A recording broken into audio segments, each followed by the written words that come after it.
Welcome to the part 3 of KUSSO, the Blood Oath. I took the letter and opened it. The first line hit me. You're making a big mistake. It continued. Go, look for the shaman. He's behind everything. I'm wrongfully accused of something I didn't even do. I didn't kill Pia. I continued reading. I also didn't attack the shaman. You can check my ticket and ask around the city. I was at the church when it happened. I'm sending you the things I found in Pia's feast. I hope you make the right choice and see the light before it's too late. I rolled my eyes in disbelief. So there was something in Pia's feast that day. Why had he denied it then? That was the entirety of the letter. Confusion washed over me as my gaze drifted to the drawer, opened just a crack. I quickly slid it open to reveal a collection of items that were definitely not mine. Inside, I found a parcel and a box. I picked up the parcel first and tore it open. It contained a flight ticket to Delhi dated yesterday morning, departing from the city. It seemed the priest had indeed landed in Delhi yesterday morning. If that was the case, why would people claim they saw him beat the shaman with their own eyes? Confused, I picked up the tiny box and opened it. Inside lay an almond shaped object. Gently holding it between my thumb and index finger, I realized it was an almond shaped button. If this was indeed found clutched in Pia's fist, then it must belong to her murderer. But how would anyone identify the culprit with just this tiny button? I wondered. My head began to spin with the weight of all the information. I quickly placed everything into my bag and went to Max's place. What do you think? I asked, filling him on everything. I don't know, he replied. If he's telling the truth, then this is a whole mess. Also, where are those clothes? Did he mention them? Max asked. No, I replied. We sat there lost in our own thoughts when we heard voices downstairs. We hurried to check and saw police officers standing at the door, demanding Uncle Rom to question Aunt Vina. She stood just outside the kitchen, looked at us, and slowly walked towards the officers. It seemed the officer had discovered her connection with the priest. Strangely, considering that possibility actually made me believe the priest was lying and was indeed the culprit. Just as she was about to reach the door, she collapsed. Uncle Rom panicked and tried to hold her. Vina, are you alright? He asked, his voice filled with worry. The officer suggested Uncle Rom to take her to the hospital. Meanwhile, we stood there watching. I had a feeling she was faking it, and Max's lack of reaction suggested he wasn't convinced either. However, since Uncle Rom was panicking, we had to take Aunt Vina to the hospital regardless. Aunt Vina was admitted immediately. According to the doctor, it seemed she was genuinely ill and not faking. Having no other option, we had to wait outside for her. Meanwhile, Uncle Rom decided to check on shamans while we waited, as he was admitted to the same hospital. After a while, the doctor appeared and asked for Uncle Rom, but he hadn't returned yet, so Max and I went to call him. The shaman was in a private cabin. The door was slightly open, so we headed to open it, but Max suddenly grabbed my wrist, gesturing for me to stop. He looked strange, his eyebrows furrowed with suspicion. Curious, I looked into the direction he was looking. And to my surprise, the shaman was on his feet, walking and talking. He was taking sips from a glass which looked like an alcohol. How could he do that if he was injured? What the hell? I murmured. Then he said something odd. "I Are the boys in the happy space?" he asked. Yes, they are, Uncle Rom replied. So, it's the perfect time to perform KUSSO, he continued. The word KUSSO again. Max and I exchanged confused glances. But make sure the priest never gets out of the hell. He's been getting in the way. Stupid man. Make sure he rots there. And if possible, get rid of him. He continued. Also, what's wrong with your wife? Why is she acting weird? Just take care of her, alright? He snapped. So sorry. I'll take care of her. Please forgive her this time, Uncle Ram said in a very polite voice. The shaman nodded. Also, did you get rid of the clothes? He asked. Yes, Uncle Ram nodded. Those words sent chills down my spine. I held my breath and stepped back in shock. The priest was right. It was the shaman who killed Pia. I couldn't believe my ears. I looked at Max, whose face was pale, almost ashen. It wasn't just shock, it was something deeper. That's when the realization hit me. Uncle Rom. He was in it too. Then Uncle Rom spoke. We should perform KUSSO and get rid of the boys ASAP. It's taking too long. We need to get back to our lives, he said. Hearing that, it felt like the ground had dropped out from under me. They're trying to kill us, I whispered. I couldn't control my agitation and ended up fidgeting, hitting the door in the process. Uncle Rom quickly came to the door, his eyes widening as he saw us standing there. Hey, boys, what are you doing here? He asked, trying to sound casual. But we couldn't mask our discomfort and panic. I felt like crying, my whole body frozen, unable to move. The doctor's looking for you, I stammered. But his furrowed brows and tilted head made it clear he understood. We had heard everything. The kind and funny Uncle Rom suddenly looked scary and distant. His demeanor felt monstrous. Before I could say anything else, Max grabbed my arm and pulled me towards the corridor. We ran towards the hospital gate. Someone called Max from behind. We turned around at once to see pale looking Aunt Vina approaching us with a grim expression. Damn, Max hissed, gritting his teeth.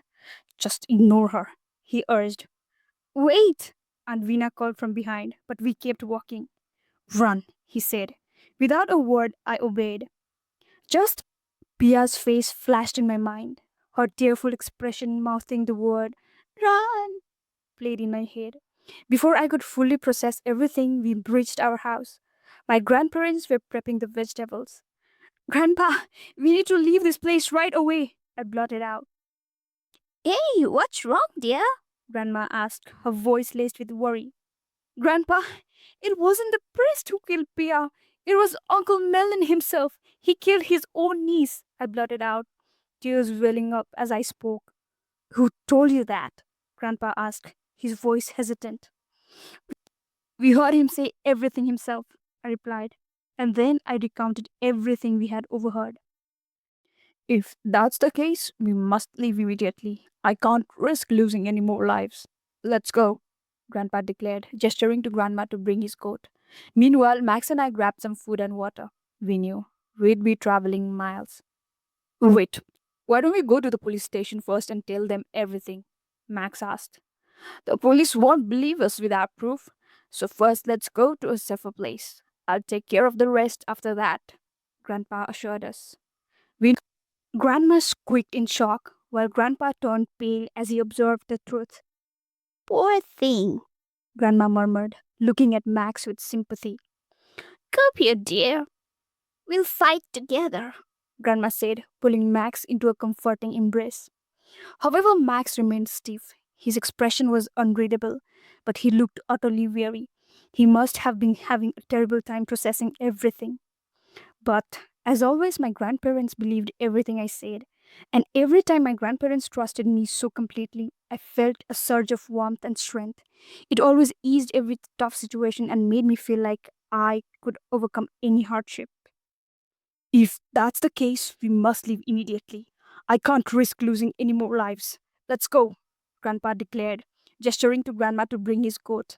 Meanwhile, Max and I grabbed some food and water. We knew we'd be traveling miles. Wait, why don't we go to the police station and first tell them everything? Max asked. The police won't believe us without proof. So first, let's go to the safer place. I'll take care of the rest after that, Grandpa assured us. We nodded in unison. Grandpa pulled the car around. Grandma sat beside him while Max and I hopped into the back passenger seat. The four of us drove away in pin drop silence. I knew Grandpa was definitely taking us to the city. I had hoped my grandparents would find a peaceful life here, but now they had to return to the noise. I felt bad for them. Then I glanced at Max, who was lost in his own thoughts, quiet the entire time. His pain was immeasurable. The idea of his own father trying to kill him for some reason was terrifying. Everything was overwhelming. I drifted off, replaying the whole sequences of events in my head. Suddenly, a noise jolted me awake. Son, can you pass me the bottle of water? Grandpa asked. I quickly looked around as Max retrieved the bottle from the corner, and Grandpa reached out to take it. Max suddenly turned ashen, his eyes widening, and he looked at me in utter shock. Hey, are you okay? I asked. When Grandpa handed back the bottle, Max couldn't stop staring at his arms. Following his gaze, I noticed nothing at first, just a button and a loose thread beside it. Then a chilling realization dawned at me. It was an almond shaped button, and one of the buttons on Grandma's shirt was missing. My whole body felt numb and my heart pounded in my chest. I looked at Max, whose blank reaction only amplified my nervousness. Grandpa, can you stop the car? I'm feeling uneasy, I said. What's wrong? We're about to reach. Hold on for a while, he added.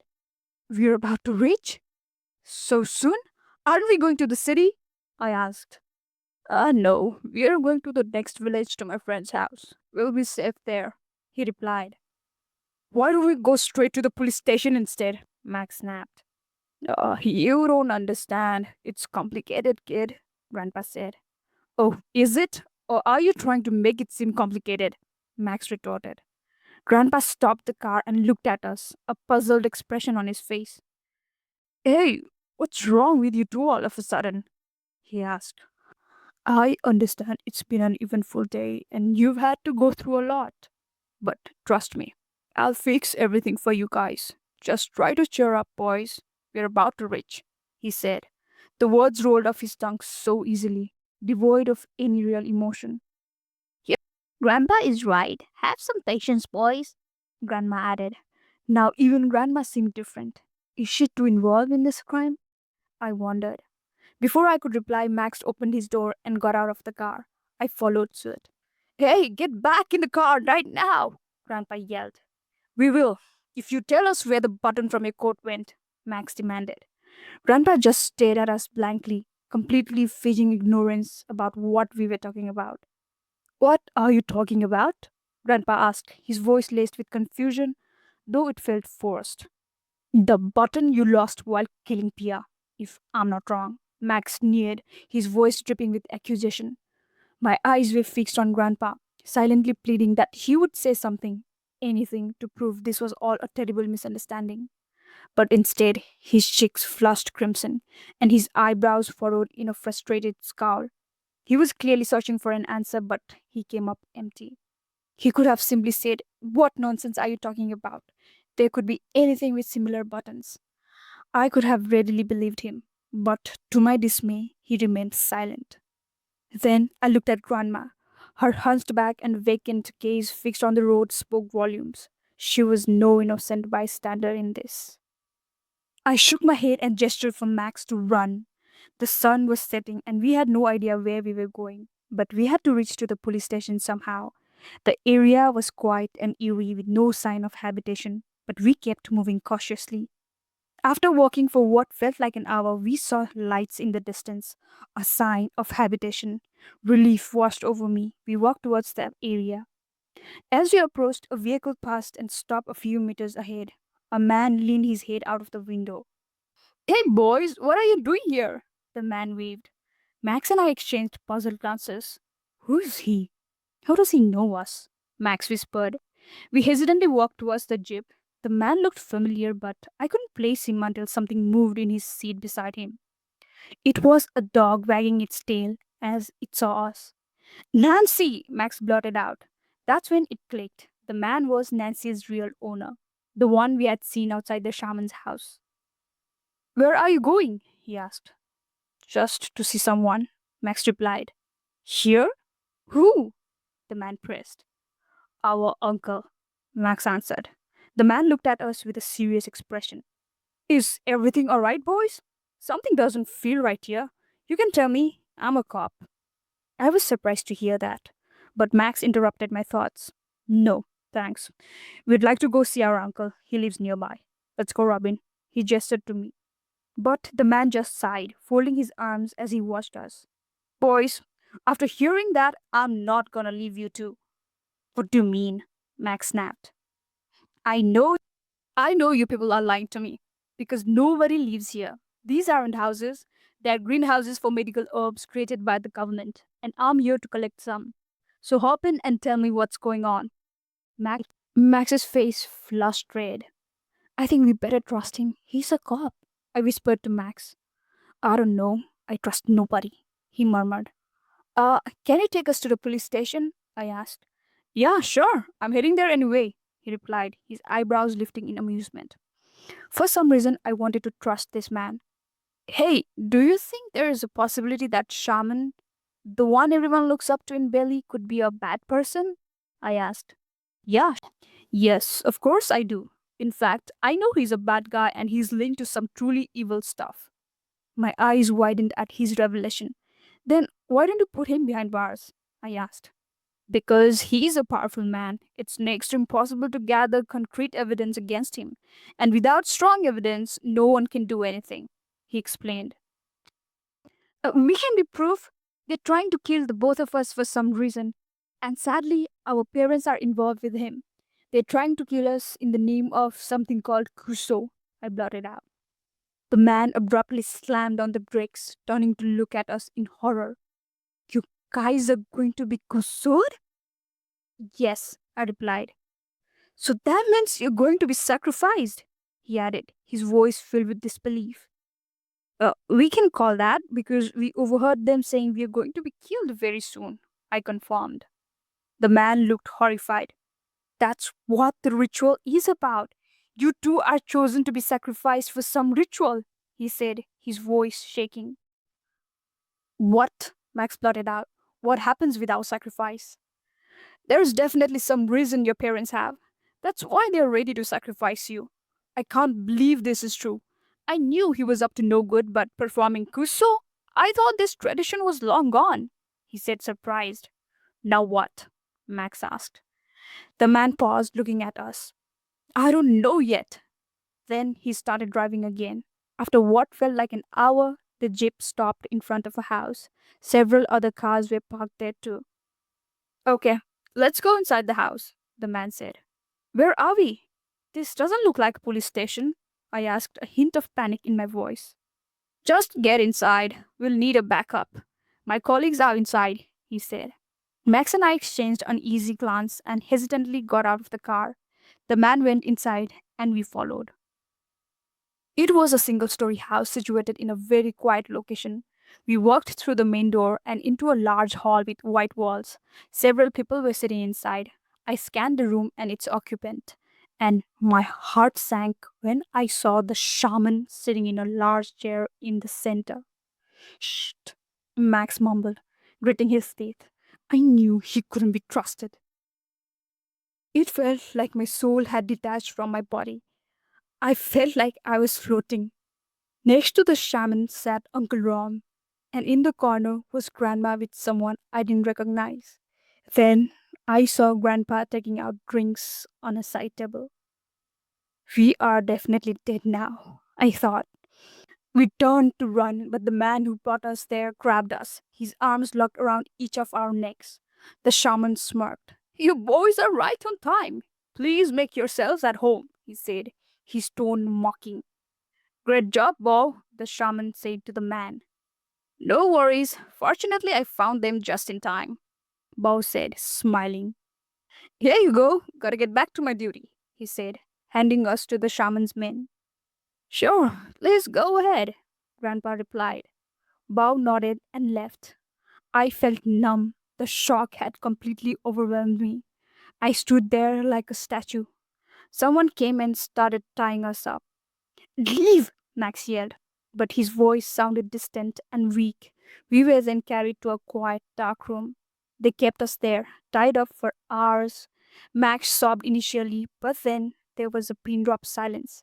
Maybe he had surrendered just like me. Max, I called out softly. Hmm, he replied weakly.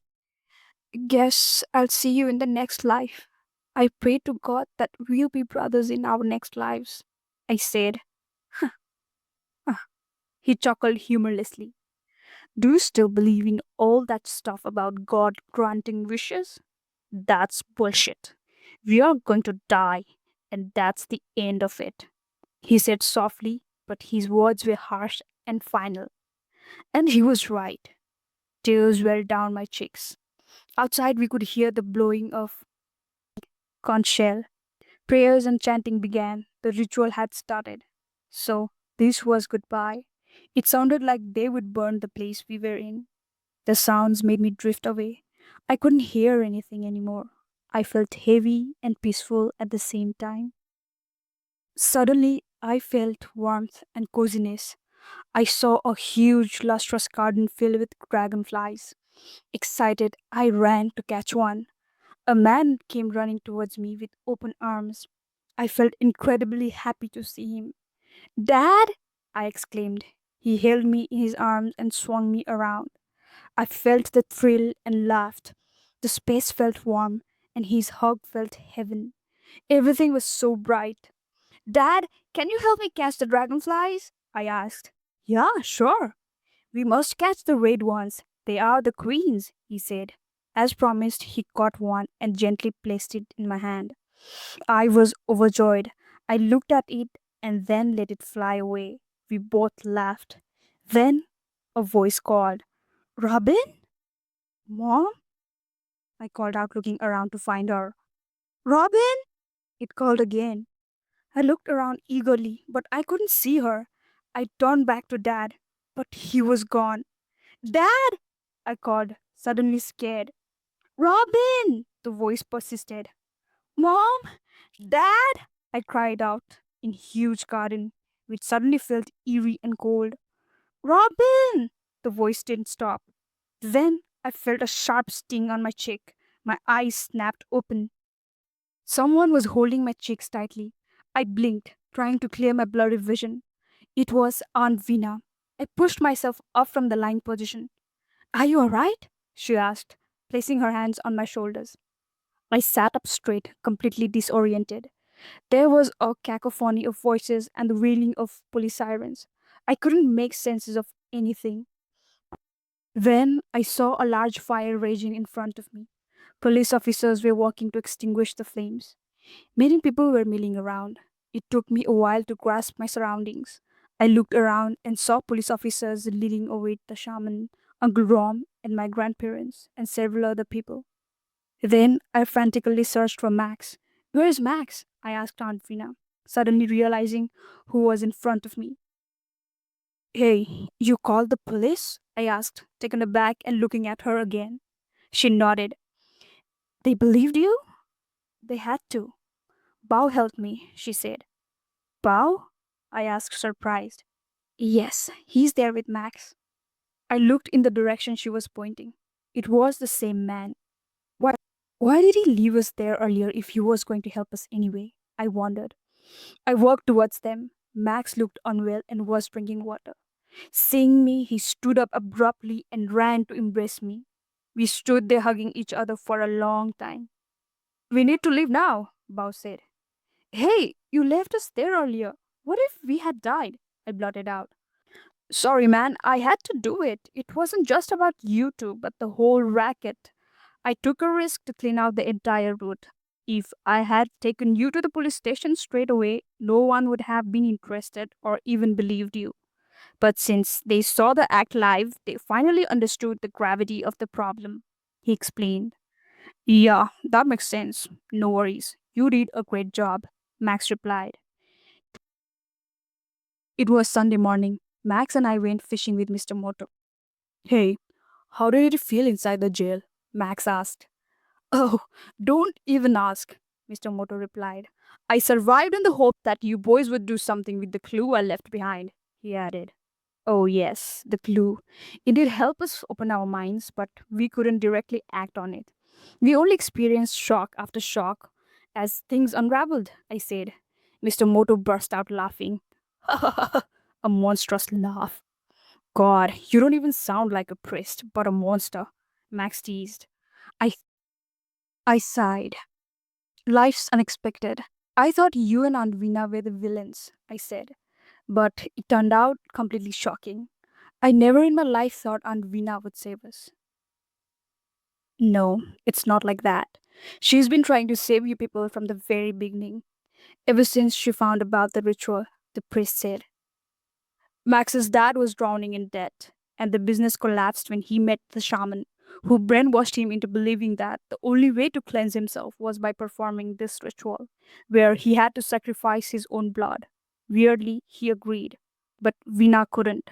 She acted like she supported him, but she was always against it. She was helpless because people called her mad when she tried to tell anyone. So instead, she started acting strict with you, hoping to make you sad. Because the ritual required the sacrifice of happy and cheerful young boys.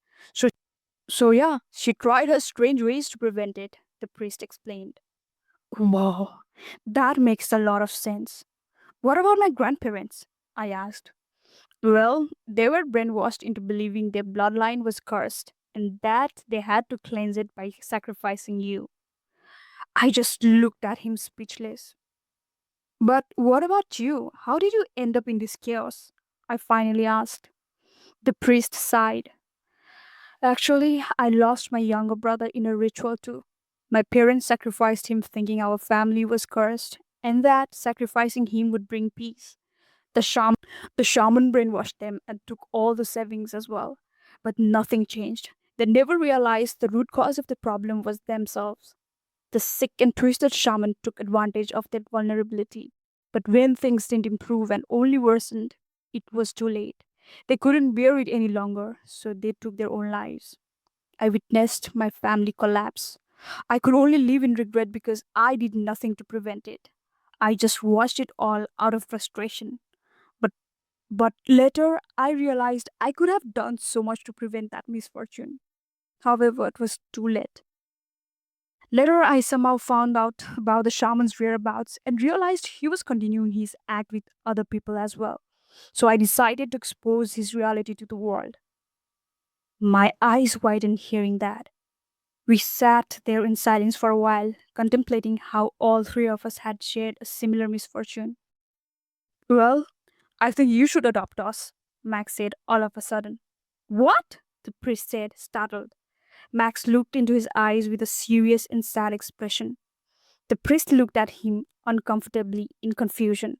Then Max burst into laughter. Relax, I was just kidding. I smiled.